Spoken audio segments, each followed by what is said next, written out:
आता हे सगळे डिटेल्स आहेत, 7 वगैरे सगळं, त्याच्यामध्ये पेट्रोल किती लागणार आहे, 250 लिटर 400 लिटर ह्याचं ॲव्हरेज आम्ही काढलेलं आहे. हे सगळे गणित त्याच्यामध्ये आहेत.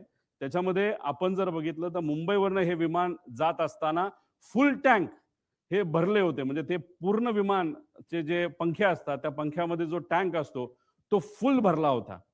अरे फुल कशाला भरायचं? तुम्ही इथून उडत असताना तुम्ही जर उद्या जाऊन म्हणजे लगेचच बारामतीला जाऊन हैदराबादला तुम्ही गेला असता, तर हैदराबादला जाऊन तुम्ही तिथं फ्यूल भरू शकला असता. काही लोक म्हणतील, "अरे बाबा महाराष्ट्राचं स्वस्त आहे." तसं सुरतचं जास्त स्वस्त आहे.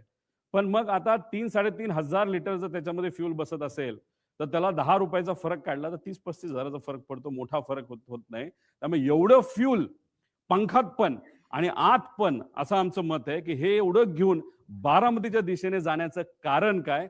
आणि जे मी पायलटच्या बाबतीत बोललो होतो, की मुद्दामूनच कदाचित त्याचा वापर करून, पायलटचा वापर करून हा घातपात झाला असावा आणि त्या घातपातामध्ये फ्यूल जास्त असलं, की मोठा स्फोट होईल, हे कुठेतरी शंका लोकांच्या मनामध्ये, आमच्या मनामध्ये ती कुठे